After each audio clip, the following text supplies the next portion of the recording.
తిరిగి కాలు మొక్కుతున్నారు వాళ్ళు.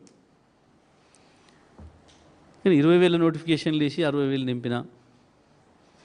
ఇంకా ఈ కమాండ్ కంట్రోలు, సచివాలయం, కాలుష్యం ఇవి కడితే ఏం నౌకర్లు వచ్చినాయి, నౌకర్లు వచ్చినాయా అంటాడు. నీ నౌకరే అట్లా చేస్తున్నావు రోజు. అయితే సచివాలయంలో లేకపోతే కమాండ్ కంట్రోల్లో నీ నౌకరే గణన చేస్తున్నావు. నిజమే, ఈ కడితే నౌకర్లు రాలేనుకుందాం.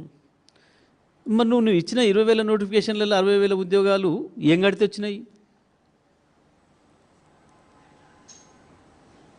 ఏదైనా ఒకటి బిల్లింగ్ కడితేనే నౌకరు వస్తుందా? విచిత్రం. అసలు పొంతన పోలిక లేకుండా, ఏం మాట్లాడుతున్నాడో సోయి లేకుండా,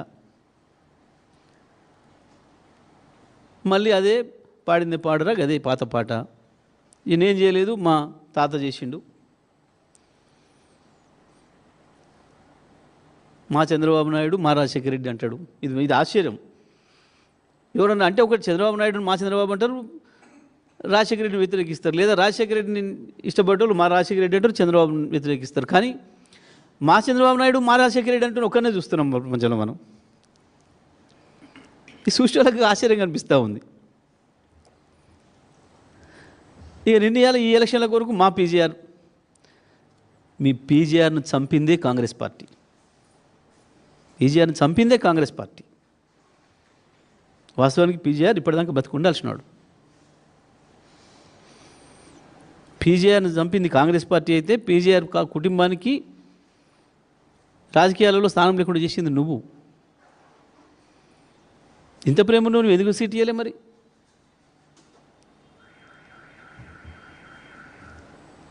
ఇంత ఒకటే ప్రేమలకు వస్తున్నావు కదా, ఎందుకు ఇయ్యలేదు? ఇక 2004 నుంచి 14 గట స్వర్ణయుగం అట. కొంచెమన్నా సిగ్గుండాలి. నీ జిల్లాలనే కదా ఆకలి చావులు. ఎకరాల కొద్ది భూమి ఉన్న వాళ్ళు కూడా పాపం అన్నానికి దిక్కులేక అడుక్క తింటూ బస్టాండ్లలో చచ్చిపోయినరు. నీ మహబూబ్నగర్ జిల్లాలో బస్టాండ్లో చచ్చిపోయినరు. నీ చంద్రబాబు పాలనలో, నీ చంద్రబాబు దత్తత తీసుకున్న నాడే చచ్చిపోయినరు.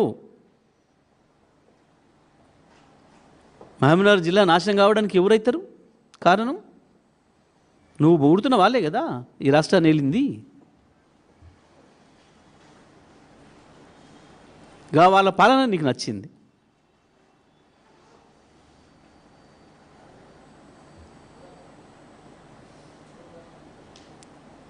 కొంచెమన్నా సోయి ఉండాలి కదా. నల్గొండ జిల్లా ఫ్లోరిన్ తెచ్చింది ఎవడు?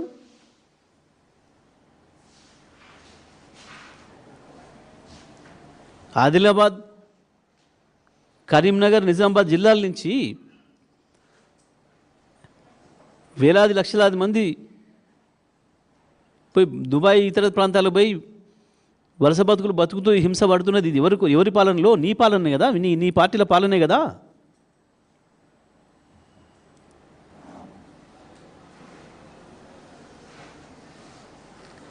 ఎంత సిగ్గులేని మాటలు మాట్లాడుతున్నావు.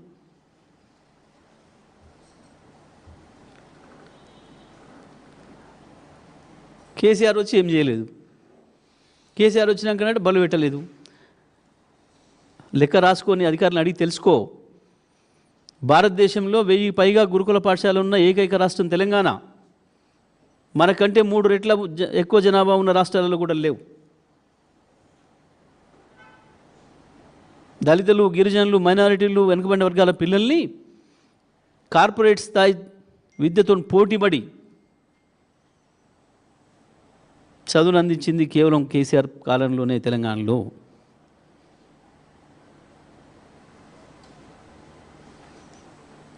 ఒక కొత్త బడి పెట్టినవా? ఈ 2 ఏళ్ల కాలంలో ఒక కొత్త పాఠశాల ఎక్కడైనా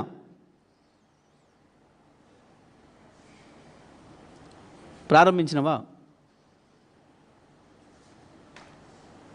ఒక కొత్త ప్రాజెక్ట్ ఎక్కడైనా ప్రారంభం చేసినవా? ఒక కొత్త వంతెనకి ఎక్కడైనా ప్రారంభం చేసినవా? హైదరాబాద్ నగరంలో కేవలం మేము ప్రారంభం చేసి మేము నిర్మాణం చేసి పూర్తి కావడానికి దగ్గరికి వచ్చిన 80% 90% పనులు అయిపోయిన వాటిని ప్రారంభం చేస్తున్నాం. సంతోషం, చేయాల్సిందే. కానీ అది చేసేటప్పుడు అది కేసీఆర్ని యాద్ చేసుకో, కేటీఆర్ని యాద్ చేసుకో, అక్కడే చేసుకో. యాద్ చేసుకుంటే అక్కడ నువ్వు యాద్ చేసుకోవాల్సింది. హైదరాబాద్ నగర అభివృద్ధి కొరకు 5 రూపాయలు అంటే 5 రూపాయలు ఏమన్నా ఇచ్చినావా ఇప్పటివరకు?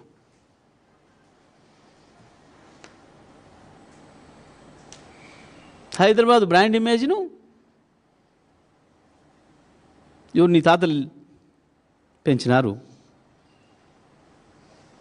తెలంగాణని ప్రపంచానికి పరిచయం చేసిందే కేసీఆర్ కదా, కేటీఆర్ కదా.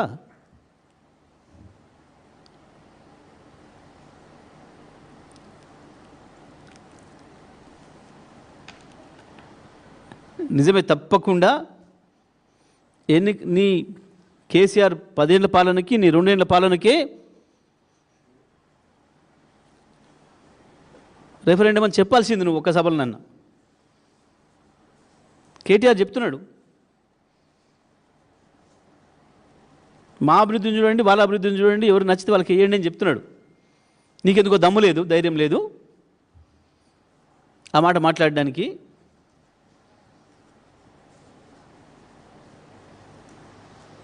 ఇది నేను చేసిన పని, ఇది ఒక్కటి అని చెప్పి చూపించగలుగుతావా?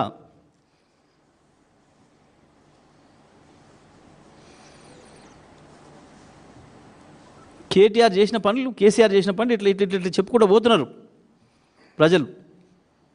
ఏ ఇంటికి పోయినా, ఎక్కడి ఏ ఊరికి పోయినా.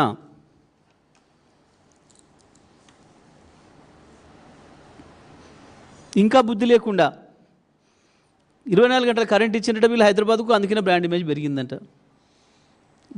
నవ్వుకుంటారని సోయినే ఉండాలి కదా. కేసీఆర్ రాకముందు తెలంగాణ ఏముండే, కేసీఆర్ వచ్చిన తర్వాత తెలంగాణ అయింది. చీకట్ల నుంచి వెలుగులోకి ఎట్లా వచ్చింది తెలంగాణ?